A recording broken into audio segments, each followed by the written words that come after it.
Hey, what's going on, guys? Donnie coming to you from Motorland SB9 Japan. If you're probably wondering what the hell you're looking at, you got a bike, you got a car here.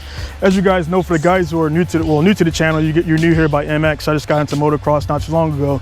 The cars I've been into about 25 years. Still love them. I work on them. I make a living. I don't work in Japan and everything. For the guys new to me, work in Japan, probably military, all that good stuff. You can go back in the channel and find out a little bit more about me. What I'm going to do today is I'm in this bright ass MX gear, got the boots and everything on. I was riding last week. And I was, while I'm riding, I should be focusing on cornering and braking and all that stuff. So I'm new to motocross, probably about like 4 months or 5 months or so. Getting more comfortable with it as I go along, but it's still pretty new to it. But while I'm riding, I'm like, man, my shift lever was a little bit lower. I fixed that, and I noticed like you don't have too much movement in the boots naturally, because the boots are meant to keep your angles and everything together, or help keep it together in the event if you have a hard crash or something like that. So I was like, man, what would it be like to jump into a drift car and drift with an MX gear on? So I got the full get up on. I got everything except for a chest protector and elbow pads, because I left those home. I am a beginner, so again I use the elbow pads and everything, which you guys should. Again, you can't start doing pro stuff initially out the back without getting hurt and everything. So I am a pro driver, pro drifter and everything, so I got that that thing checked off the board. I'm probably not going to ever get near pro motocross because my dedication is cars and everything, but I want to get up there to that pro-am level and ride pretty well. The rain actually let up, so I'm gonna go and get on the track and everything and see what I can do. As you can see right away, just getting in the car, the boots and everything, it doesn't really fit with the pedals, so I won't be able to do heel toe. So the guys getting new to the channel by MX, heel toe is pretty much braking while pushing the gas at the same time to kind of match the revolutions of the engine, and it helps with braking and all that stuff. Again, I'm not teaching right here. I don't want to get into it because I'll get carried away with it. But anyway, let's go check it out, see how it does. And this is my customer's car. This is a 90s R32 with SR20 in it, and this is my, I think it's 2012 Honda CR 125. 135 has been a little stroked up, built by James, and all the guys of Masala MX has been awesome. Thanks Kyle for the knee braces, thanks Charles for the boots, and James for the bike and everything. So one thing I will say, I've said it on a few other videos, the bike culture, it seems like a little bit more cooler. I don't know if that makes sense, but initially, you know, car guys, everybody want to be the fastest, who got the biggest engine. Bikes is like, can you ride? And it seems like that's all that really matters. So I really like that thing. Is I would say the bike is a hobby, the cars is life. Life is what I make a livelihood on. Is what I've been doing for a long time, for pretty much the large portion of my life. But bikes, again, it's cool to be into it. So again, let's get out there and see what it does.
So like I say, initially it sucks because I'm trying not to ride the clutch, and the knee braces keep getting caught up in the wheel. Definitely a little challenging.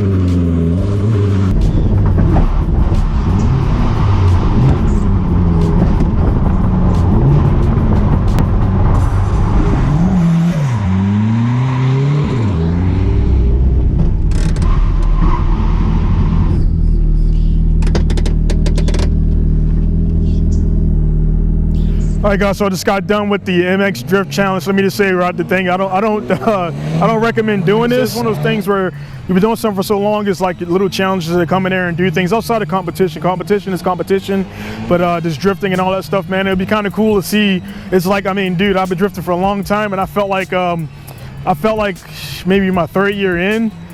It was just like the first couple of laps, and I got used to what I couldn't do. Was pretty much I couldn't heel toe, because again, how you see how the boot is so big and is not meant for your feet. Your foot is not meant to go left and right. It's just kind of like, you know, flexing on your suspension there on your pegs. This one, major shout out to Sean for letting me borrow his car and let me drift it. It's very nice, clean R32 again, very nicely swapped SR20.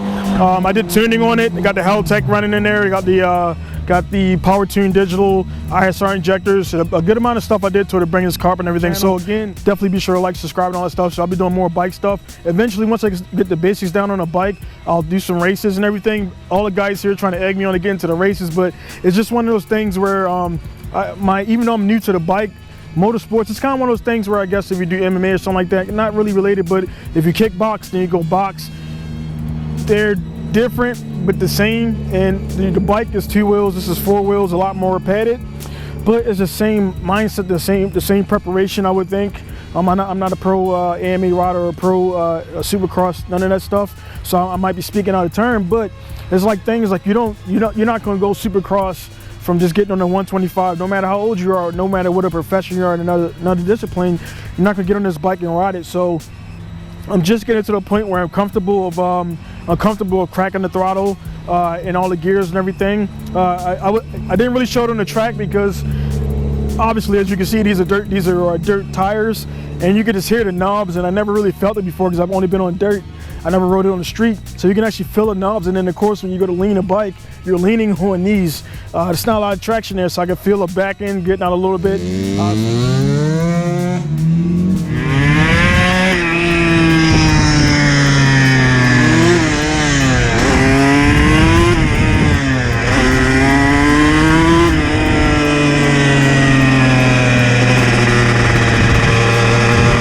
So I just kind of chilled out and kind of did some acceleration. I lowered the pressure to bring a little bit more contact patch to the ground. But again, I wasn't out there to ride this bike on the track because this is tarmac, cement, and I'm not trying to fall on that. You know, dirt hurts, but cement definitely hurts. The cool thing about this track and everything is the owner, Kawashi-san. He's actually a Pro-Am rider, a retired Pro-Am rider. Raced for Suzuki here in Japan. He raced karts, and his son is a championship drifter here. This is MSP, the track we're right now. So it's pretty cool. And like Kawashi-san, like we've known each other for like almost 15 years. And when I brought the bike out, he never knew that he doesn't really follow me hardcore on the Instagram and all that stuff. So he didn't know I rode the bike. So it was pretty cool to see his eyes light up. And he said, we're going to ride together. He just got a brand new Yamaha YZ, I think it's a 2021 YZ 125, and he has a bunch of bikes back there I didn't know, and everything. I think he has a KX85 he kicks around on, so he's retired, man. He's already did all his jumps and everything, and it's one thing, it's like I'm 38 and I'm just getting on this, and most guys are getting off the bike at 38, so I'm a little bit behind. I won't allow peer pressure to rush me and do something stupid and get injured. I got to work on cars. I got to make a living. So I got to ride, I got to ride responsibly, but at the same time, I'm still getting out there. I'm getting after it. And again, I'm not fouling the plugs out as much from riding it too slow. So I haven't done any videos on a bike in a while. Because I just want to get my skill up before I don't want to show the same mundane video over and over. So I want to show progression. Just started kind of doing jumps a little bit. So I'm doing like little baby airs, and just want to ease my way into that, learn the different faces, learn what to watch out for and different things, because all jumps are not the same. So again, man, I've been having a lot of fun with the dirt bike here. Of course, I've always had a lot of fun with the drift cars. Drifting again is kind of what legitimized my shop. As far as people, you got to be a drag racer, a grip. So you got to do something other than mechanics only, or build badass cars. You got to do something that to legitimize your shop in Japan. For the guys again watching new to the channel, I'm the only, to my knowledge, because I said a bunch, nobody ever checks me, and I'm the only American legal performance shop, straight performance, nothing else. Not parts, not working on regular cars, only performance. I'm a licensed shop and everything, the only one in Japan. So nobody's checked me on that yet, and I guarantee they would if it was not the case. So I'm the only American representing the whole America in Japan, working on cars and everything. I do good work. My work speaks for itself. I got out of kind of trying to sway guys into my shop and everything. So anyway, it's nice to have the bike guys on there. For the bike guys watching local to Misawa, I do aluminum welding. So if you crack your case or whatever, jumping or whatever, I can weld that stuff up for you. I'm not gonna touch bike mechanic maintenance for other people. I'll do it for myself.